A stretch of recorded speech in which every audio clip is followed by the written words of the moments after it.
Welcome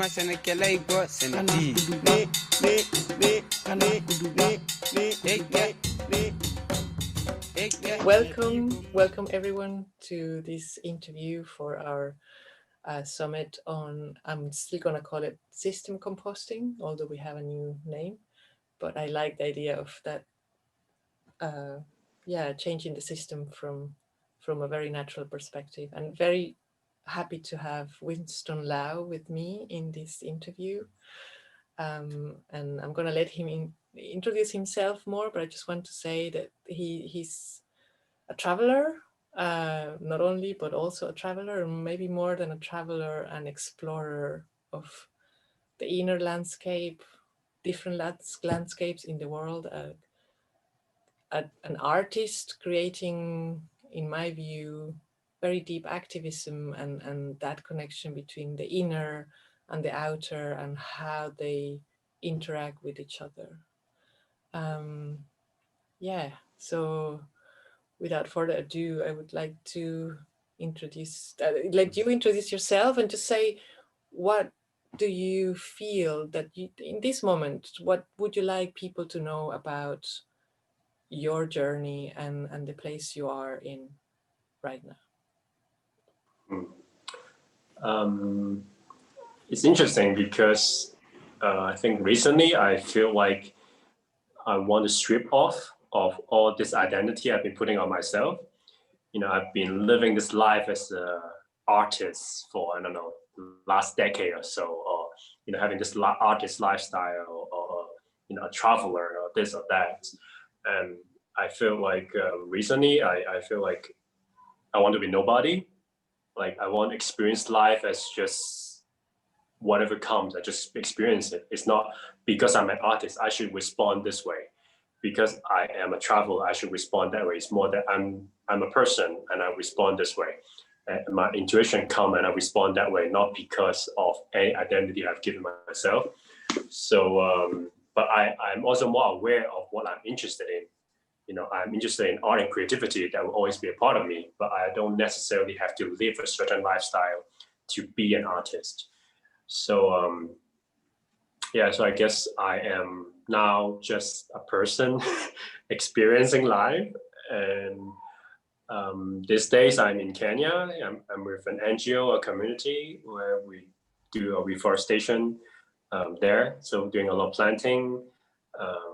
Also, I'm kind of working on the nursery. So I do work with a lot of baby plants, baby trees, and our own food garden. You have some food there. And I don't know how much longer I'll stay there. So, and maybe after that, I'll have another phase and go somewhere else and have a different experience depending on how the world is at that time. So I guess maybe it's not very helpful for people to want to know who I am. But maybe that for them to find out, you know, when I start to share more about my experience, then they can have kind of an idea of what I am like. But not so much that, oh, he's an artist, so he must be like this. Or he is a traveler, so this is the way he would do things. So it's more like, okay, this is a person, and this is how he's dealing with life. That's exactly what I want. So this is just fantastic. So thank you for actually saying that. I'm not really trusting experts anymore. I want human beings, and here you are. So that's just beautiful. So I feel that there are many reasons why the systems that we have now, the political and economic and media systems that we have now, are not really working. So people are, it feels unhealthy. We have an unhealthy relationship with each other. We have an unhealthy relationship with the governments that we have or our communities. So what do you feel? How would a change in that look for you? If you know, like if you could dream it, how is there a path, not necessarily a product, but is there a kind of a direction that you feel would be something that will make you feel more comfortable in the world? Probably with less hierarchy, because I think right now in most countries, the hierarchy of the government, we have this president and then the government and this, and there's so many layers, and then so the people's voices is not really being heard because they're up there, they're in their own little zone. Even when they hear them, they're like, yeah, it's not the majority, or they can pretend they're not listening. There's so much gap between the two, the policymaker or the people in power, and the people who are actually experiencing the policy. There's such a huge gap. So I think, I guess in my wildest imagination, I would hope that there would be like less hierarchy somehow, and more kind of share power between the people, and maybe, I don't know, maybe not so much like one central government kind of decide everything for the whole country, and more like small things happening, small things, and people, somehow people are given the power and given the opportunity to step up to find their way, find their solution or whatnot. Not so much that, what can the government do for us? What can you do for me? And what you should make a policy that can fit all of us. So it's more like maybe break it down. Like not so much someone or some big organization hold the power anymore, and somehow if it can be distributed, across the country, communities, and places, where I think that somehow that means no one will have too much power anymore. It's more that like there's all this small thing going on, and each thing knows what they're doing, what's happening, what needs they have, and how to meet their own needs, as opposed to, can we have one big solution that can meet everyone's needs, which is impossible. And also because of such a big gap between the top and what's experiencing, there's just so much miscommunication and misunderstanding, and so much other things in between that it's just not getting through. And yeah, so I guess if you ask me, I think I would imagine and hope that something like this can start to happen in, I don't know where or how, because I guess the people in power now is still holding on to their power, and unless there's something major happen for them to start to distribute this power, otherwise, I guess most people still have this mentality that we have to look up to them, we have to ask them, we have to fight them because they are wrong. So there's all this power just with like trying to fight the authority, trying to take them down and change to another person. But then it doesn't change because the system is the same. Even if you change another person with a lot of aspiration and maybe have a lot of good intention, but still the system somehow still have this, I don't know, like it still doesn't really work in a way. So even if the president is changed, or even if all the people in the government is changed, but the system is still like this, it's still top down, then there will still be a lot of gap. There will still be a lot of miscommunication and many other things in between. Yeah, then the system is just the same. It's the same. It's just kind of different colors in different parts, but it's still the same system. So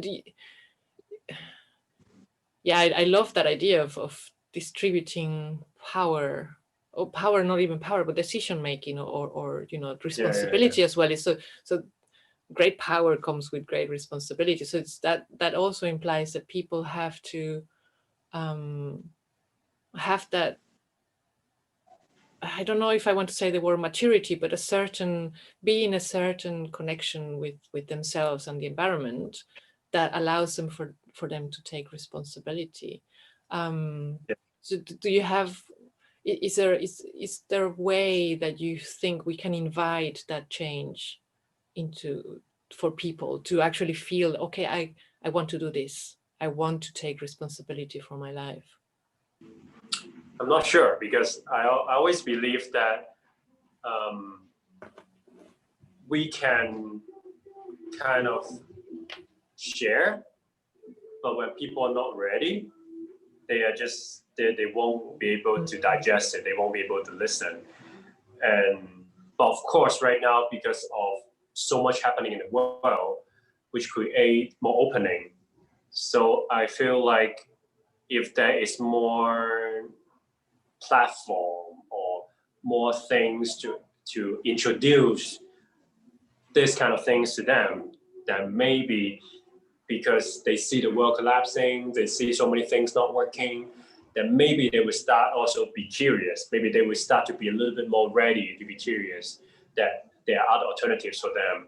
So, but I'm not sure like what would be like the best method to attract them to this. I don't. I guess I don't believe in that. Like, how can I make something so attractive or with such marketing, ideas in mind to make it so packageable, so that people are attracted to it. I think it's more just being authentic and genuine is very important. So like for people like myself and you and maybe people who are listening now, those who are, interested to share this idea, then maybe do something with your life, like maybe if you resonate with this, maybe get in with the community, start your own community, start to have something that, gather. I've also heard this from other talks, like start to gather people who may have similar ideas as you on this kind of topic, and to start to have this thing start happening within yourself, not so much asking the government to give you this power.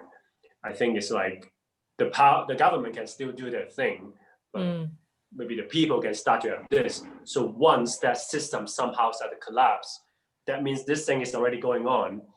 Then maybe that power is already collapsed, and there's no more main power there, and somehow it start to be distributed because there's already all these people starting to work, starting to find the community, starting to find their own little circle, and this is already starting to grow already. So when this system collapses, there's nothing. Like there's already this kind of evolving groundation is already there, and then I guess you don't even need like a big transition because this is already happening. It's just that we're waiting for this system to collapse, and which I believe it will, because it's not really working, right? No. Yeah. Yeah. So I see. I see that. I almost see it. It's like you have those things, and then just a new thing just comes up organically, like plants do. Like you planting the seeds, actually planting the seeds on the soil, and sometimes the soil, like you were saying before, the seeds are there maybe for a long time, and then at some point they just come out and surprise you and change the soil actually. So I believe we need that type of organic, slow, trusting development. And many people are sure that we don't have that time anymore. So I was very interested as well in what you mentioned, that there's so many things happening at the moment that there seems to be kind of the awareness of people. There seems to be like a wave of awareness of we need to do something, and making people feel perhaps less afraid of actually doing something. What do you think? Yeah, you could do, or what would you feel inspired to do to bring awareness to people? Because I've seen some of your art actually, and I don't want to call you an artist, but to me personally, I found that you have ways of actually touching my heart and other people's hearts, and I think there's an important ingredient there to actually move people into action, which is to perhaps break their hearts a bit about the place that they are, so isolated from themselves and from the world. So how do you feel? Is there a way? And then again, it's not, I'm not asking for the way. It's like, okay, what is the best method or something, but are there ways that you think are necessary or useful to, again, not force a solution, but to invite people to get there by themselves. So is there a way that we can change the conditions that then this thing will emerge more naturally? So the question is to how do you invite people to be in that space, right? I guess first of all, people just, I mean, if again, you have to be ready. You have to be ready. You have to feel ready first, and somehow you start to have this longing, this craving, desire to experience life deeper and more. Then I think maybe from that place, you may also start to be more open to the idea of being vulnerable. And I think being vulnerable is initially it's not easy because the ego doesn't want to be vulnerable. The ego wants to be seen as strong, confident, competent. People will praise you for it. So there's this image that the society so embrace is that what is seen as this successful kind of personnel or whatever. And so I guess if you have a longing for something different, if you have a longing for something deeper and further, then maybe also start to be open to the idea of being vulnerable. So it's not like forcing yourself to do anything. It's more that once you have this longing, once you start to be open to it, then you may also start to be open to connect with your own pain, your own vulnerability, your own loneliness, anger, whatever that's in there. And I think it's through this journey of inward, as you start to connect with all those things that is seen as garbage or bad, not good, we don't want them, all this thing that is not being welcomed, you start to welcome them in your heart, you start to see them, you start to embrace them, connect with them. And I think it's through this process of loving yourself, and you will also start to be more open and vulnerable to other people to share. And I feel like for me it's been a very natural process because I am, since a young age, I'm very conscious of myself, of my own pain, and along with that is also with the very strong inner critic, because I can see myself thinking this, I can be conscious of my feeling that, and I will start to judge, okay, this feeling is bad, that thinking is bad, and I shouldn't have that, but I have them. So, that is the whole process in the struggle as well. But anyway, I feel like in my own process or journey, I have been very present with my pain, a lot of time, just not that I asked for it, but it's just being a sensitive person as I am, sensitive being as I am. It's just that I would just feel them. Like I would just feel my own fear strongly, intensely. I would feel my own loneliness intensely. And when I am consciously trying to ignore them and trying to put them away, and I will very much know that I'm consciously doing that and know that I'm putting them somewhere. And I know that they want to be seen. So I think for my own journey, it has been a very conscious, a mixture of conscious and unconscious things happening. But at the same time, I'm very aware that I have all this pain in me. And I think it's the journey of kind of when I am connecting with my own pain and when I feel ready to share this pain with other people, like not vomiting pain to other people, but more sharing how I deal with my pain, then what kind of pain I have. And somehow this opened up a space because I'm vulnerable. And this space kind of also invite and welcome other people that you can also be vulnerable with me. And it's also okay to have those struggles that I have, as I'm sharing with you now, that I'm in this place. I'm not finished. I'm still holding the space for my own pain. I'm just sharing with you that I have the safe space to do that, and you also can have. And I think it's through this process of sharing and opening myself when I feel ready, that will also invite the others to come. So I think everything starts from yourself. So like you said, like it's not like there's a method. So it's more like, do you feel like in your journey, like this is something you have been dealing with and you can explore further? And then at some point you'll get to a place where you feel more comfortable sharing your pain. But if you're not there yet, don't do it. Like, don't rush to be like, I want to break my heart for other people. No, don't do it. Like, do it when you feel like, I've experienced this. I've got to a place where I feel like I can share more. Not that I'm through with it, but I can be vulnerable with other people to invite them that they can also do the same. They can do similar thing for themselves, to embrace their own vulnerability, embrace their own pain. And I think when we are all vulnerable, there's like this very strong love, bonding, connection.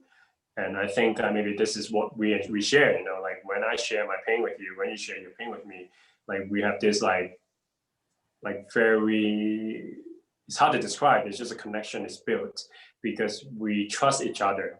Like I trust you to tell you my pain, that I know you won't judge me, and you do the same because you know that I know how it feels. So you know that when you tell me, I'm not going to be like, yeah, this is what you should do, or this is bad for you. It's more like, yeah, just listen, just be there for each other. And I think that, yeah, so it's like everything has to evolve naturally, organically. So it starts with yourself. So when you feel ready, explore yourself.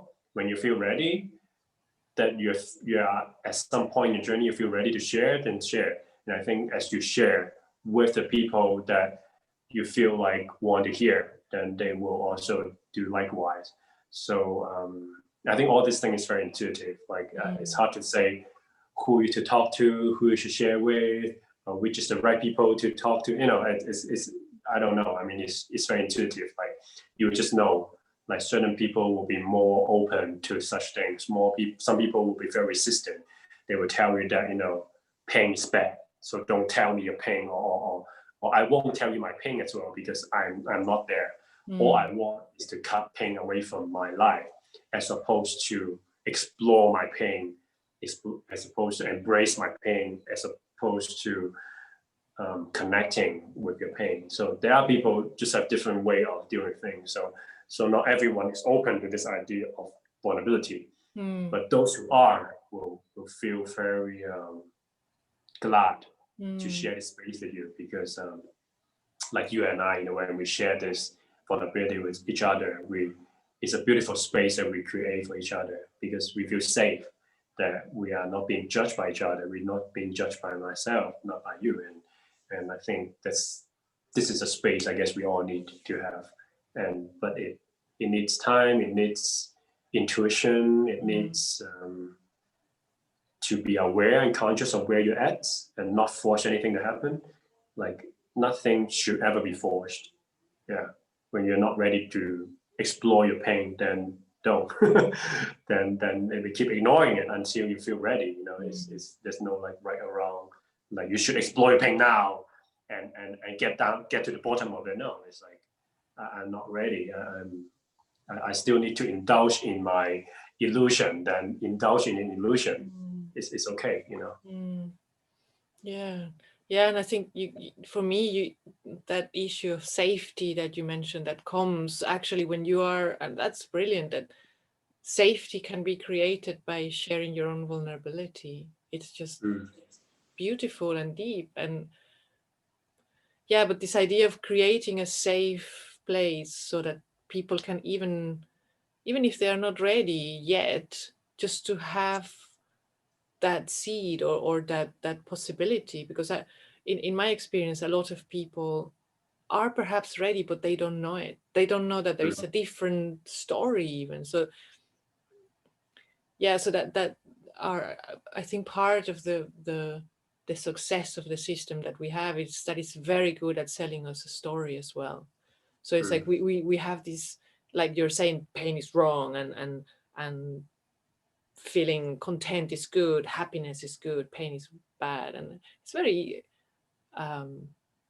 it feels very natural for me to say it because I grew up in that environment as well. But I know now that there are different stories, and And those stories are out there because of people like you and like myself, where we you know, you get there and it gives you the safety to actually communicate that.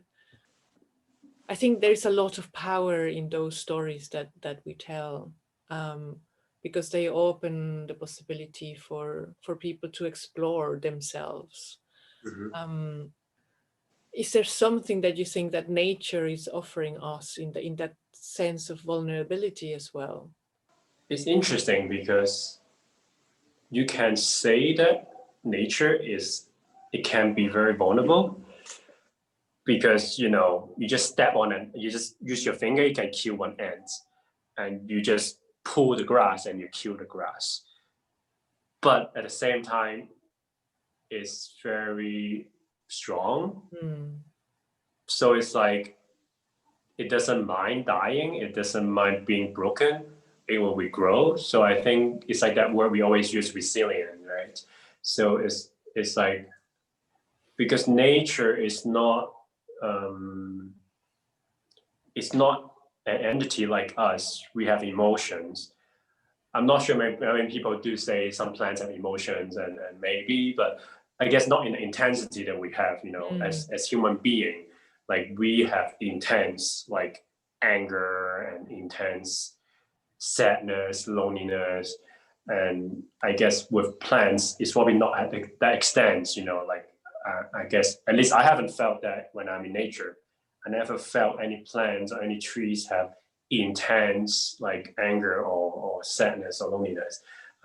I can feel their presence being very strong, and it could be a presence that is a little bit more loving and welcoming. It can also be a presence that is a little bit more, you know, like I need my space. It does have that sometimes with nature, but I guess I've never felt the same with a human being, like mm, having that kind of like intense pain and suffering to that extent, because we're just different species. We deal with the environment differently, and I'm sure, I mean, there are people who also say that, you know, Mother Earth is sad, you know, how people are treating the Earth. But at the same time, at least from my experience with Mother Earth, is that she's sad in a way, but she is also really forgiving and very loving, and also she kind of know the whole picture more. You know, she's giving us space to grow. She is she continue to use her ways to share her love and knowledge with us. She's continue to provide for us. So, and by doing that, for sharing that love, I think some people, at least especially like sensitive people who are close to nature, will feel that, you know. So, so I guess for me, it's like the more I spend time with nature, um, the more I feel I don't really have a reason to be too hopeless. mhm, And I mean, of course, in my own life, I have moments where I feel a little bit like hopeless and blah, blah, blah. But to the world in general, I guess as I'm connected to nature and the earth and Mother Earth, I feel like the earth is so vibrant, it's so full of life, and it's so full of love and power. It's that I really don't feel like the earth is dying. At least that's my own, from my own connection with Mother Earth. I don't feel like Mother Earth is dying. I just feel like Mother Earth is going through transition. Is is doing things. There are things vibrating differently. There are things evolving. It's a different phase, but I wouldn't say it's dying. mm, I don't feel like Mother Earth is dying. I don't, when I connect with her, I don't feel like a weak spirit that is like, I'm gonna die. Humanity is choking me. I don't feel that. I feel that Mother Earth is like still so vibrant, still so mm, much love, still so much power in her, and that she is still using her maleficent to share and inspire us, her children, to mm, evolve and grow as well. So so I don't know, like from this perspective, um, I would say that like how I'm just trying to connect with that vulnerability question, um, because in nature I don't feel the same thing, but I mm, would say that with nature I can be totally vulnerable. Like I think that would be my connection to it, is that I know that in nature I can just be, I can just collapse in the arms of a tree. I can just, I remember when I was in Thailand, like a lot of time I would just go to a specific tree. I would just lie there. I would just be like, I'm feeling so much pain, like hold me, save me, just say whatever I want with the tree. And sometimes I really feel like I am releasing my pain and I'm being embraced. Like my energy is like starting to come, but then sometimes nothing happens. But I just have this sense of the presence telling me it's okay. So there are times where I feel like my pain is being kind of lifted, but there are times nothing is happening. But I feel the presence telling me that it's fine. You're okay. You can be where you're at. You don't have to be anything. You don't have to, it's okay to feel pain. It's more not taking the pain away, but telling me it's okay. So I feel like with nature, this is maybe that's where vulnerability can come from. Like we can bring our vulnerability to nature, because to me, Mother Earth is always accepting. It's always listening. So that can be a place to start. If you don't feel comfortable with people yet, then start with trees, start with your own little plants, start to share your story with your little plants if you feel comfortable, and start to share your vulnerability with plants. And when you can feel Mother Earth empathy with you, then maybe you start to be more open to the next step, sharing with an actual human being, sharing with an actual person. So yeah, because Mother Earth is like the perfect example of like someone who would just never abandon you, someone who would just always listening, always be there for you, and never judge you. So I think that can be a place to start. It's like just share your story, share your pain with Mother Earth. She will hold you. She will listen, and she will also give you insight. From observing her. Yeah, and I also, she will never give you advice in the sense of, oh, You should do this or that. yes, No. Yeah, stop doing that, do this. Yeah, I no. think that feels really important, that there is no judgment and that there is no advice. Peace is what comes to mind when I hear you talking about the trees as well, and that just being without an agenda, without an objective, or yeah, trying to fix other people. Which I think it's very, very, for me it's very easy to get there, because it's like, I have this idea how the world should look like, and I know how my process has been, so I can go and try to project that onto other people. So I really appreciate what you're saying about each person has to find their own way, and just when we are ready, actually we can go through that transformation for it to be true. And it really resonates with me. I think yeah, a lot of what we are doing, a lot of activism in that I've done comes from a place of fixing. And yeah, that was like 30 years ago, and that, yeah, things are still very much the same. So I know that it's trying to fix things doesn't seem to really solve the problem on the long term. Yeah, I feel like I guess in a way maybe a lot of people are still looking for the solution. Like what is the solution that can save the world? What's the solution that can stop all the corruption, all the pollution, all the destruction, blah blah blah. But I don't know. I just don't think it exists. I don't think such solution exists. I think each one of us just have to be genuine and authentic in yourself, and then as you go through life, as you experience life, just being this genuine, authentic person, you will explore love, you will explore pain, you will explore all these things that you're meant to explore. And in this process, you also share. And in this process of sharing, learning, exploring, I think somehow, we don't know how, that so many fruits will grow from that. And so there isn't like a direct way of saying like, do this will have that result. It's more that just just be very much present with yourself in your own journey of growth and healing. And just because as you do this for yourself, you will start to have more bigger capacity for the world and people around you. So in a way, you can say, oh, this is like you're just focusing on yourself. It's like self-centered, selfish, blah, blah, blah. But it's the opposite. It's like the more you go inward, the more love you have for outside, like the more understanding you have for outside, because I know how much pain I have. I know how I'm unable to just, take out things, it's there, that loneliness, that fear, that anger, this and that is there. And I know that how intense it can be. So I can also understand it can be like that for other people. So how do I expect them to act all together and know what they're doing?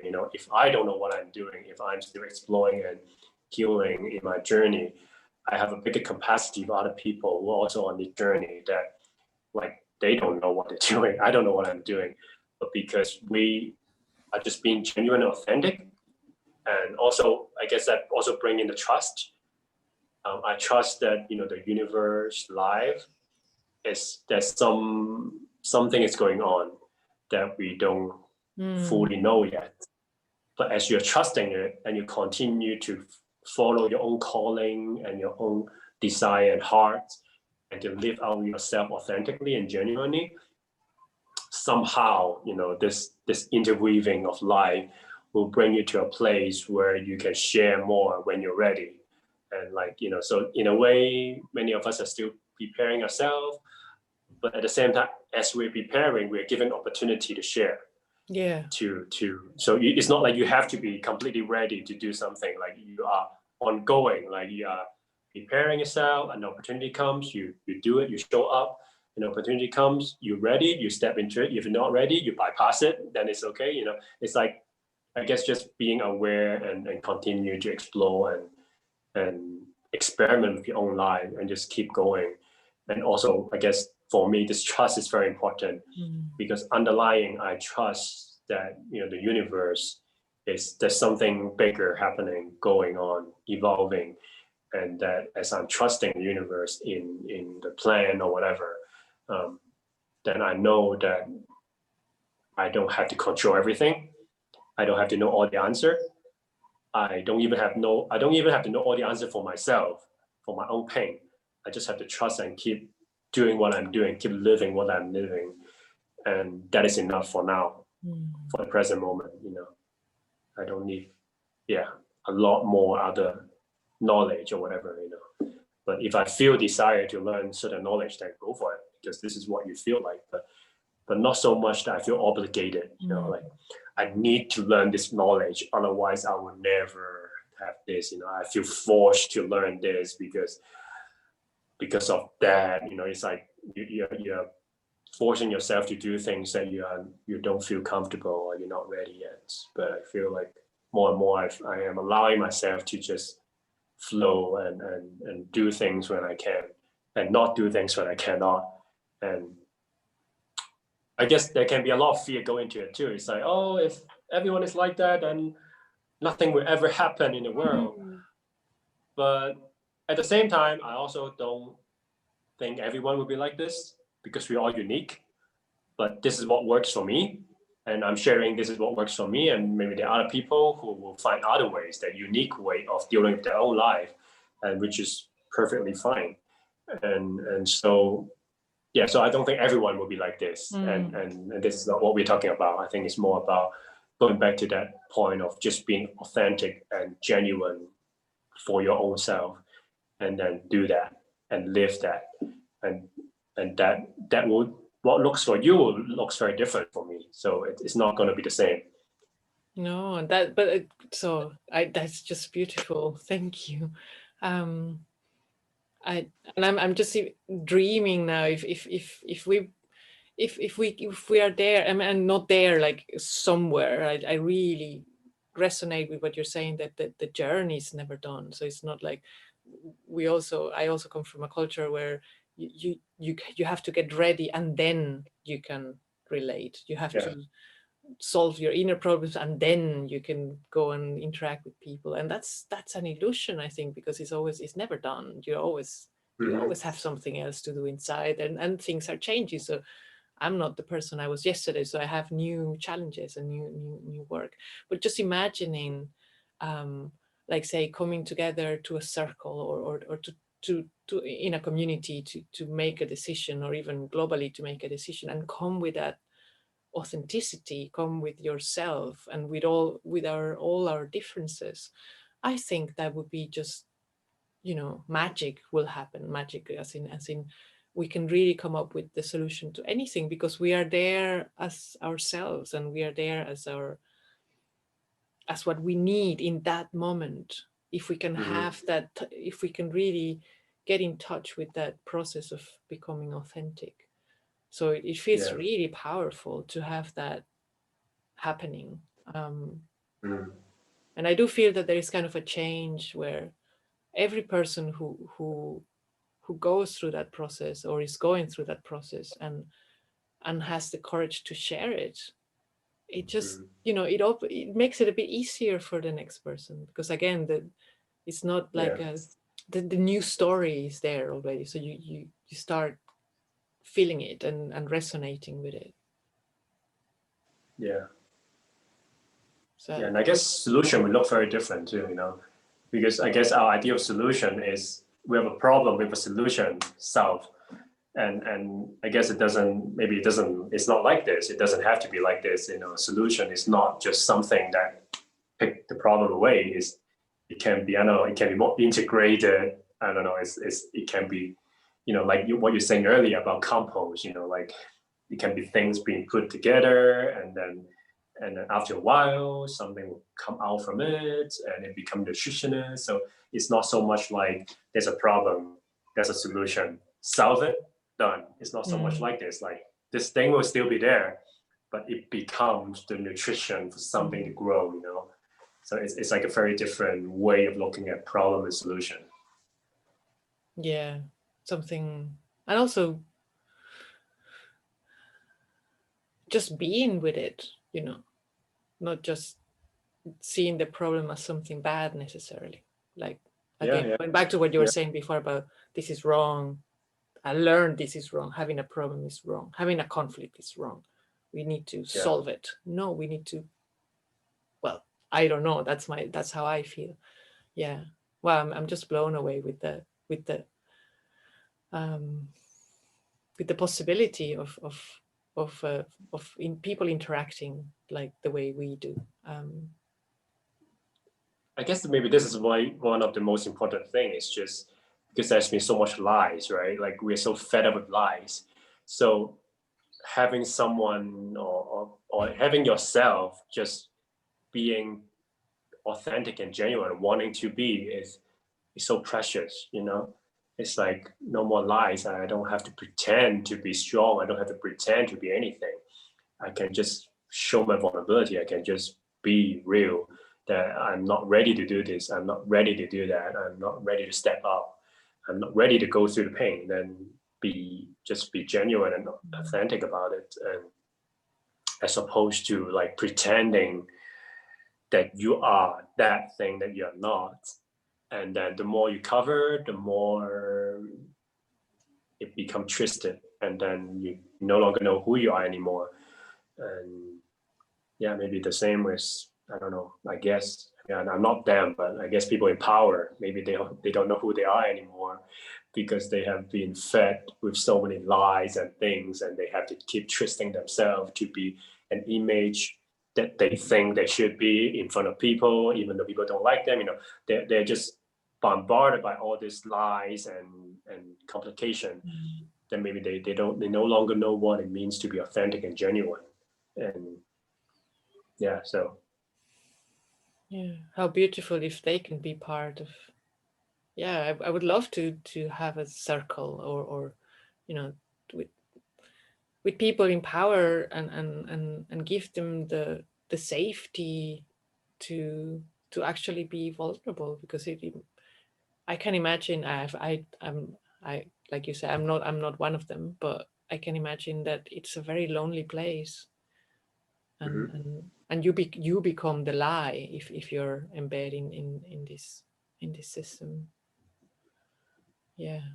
Or some of them may even, they already believe the lie is real. They cannot tell what is what anymore, because they have been living it so long. They have been feeding this information to themselves that they have to be this, they have to be this, and they no longer know what it means to be genuine. They no longer know, they cannot even distinguish what is lies anymore, because that has been their reality. Yeah. And I do feel it's really crucial to have that authenticity as part of any transformation that we are aiming for. I guess I would love to bring in the idea, or the notion of love and compassion. I think that is crucial, as we're talking about authenticity, being real and genuine. And I think love and compassion is a big part of it. And, being safe is also a big, being safe is also a big part of it. It's like, love and compassion is like holding space for us as we go through this process. And in love and compassion, judgment is not harsh. There's no like right and wrong. It's not big. It's more about giving you the space to experience what you need to experience. And I feel like start with yourself. Just being loving and compassionate for yourself, giving you the space you need to be whatever that you need to be. I was sharing with you earlier, like if you feel like this moment you need to be lazy, then be lazy. Allow yourself to be lazy, and if this is the moment you feel like you need a lot of rest, then allow yourself to have that rest. And if this is the moment that you feel like you cannot really be in the front line of activism, then allow yourself not be in it. It's like there's no right and wrong. It's like allow this love and compassion to come over you and tell you that it's all going to be okay. Because going back to what I say, because of trust I have for the universe and life, that I don't need to be the only one making everything, doing everything. And if I trust that, and I give myself that love and compassion that I so need, then this is the moment for it. And maybe in the future, when you are ready, you will carry this love and compassion, and you will step outside to share this with other people. It's much better than forcing myself because the world is urgent and I need to do this, and I force myself into this place and eventually burn out yourself and have no love left to share. And all you have left is judgment, criticism for yourself because you're weak, criticism for the others because they're messing up the world. It's just constant, continuous judgment for everything, criticism for everything. So I think instead of coming from that place, at least for me, I feel like it's more important to have this space and place of love and compassion for yourself first, and to really know your own needs and to meet your own needs, take care of yourself, and just to let yourself experience whatever at this moment. Like if you're experiencing whatever, if it's negative, let it be negative. Just let yourself experience the negative. It's just a polarity, negative, positive. It's not good or bad. It's just you are in the place of the negative, then experience that. And when that time is over, you will come out of it. So you will never be in one polarity forever.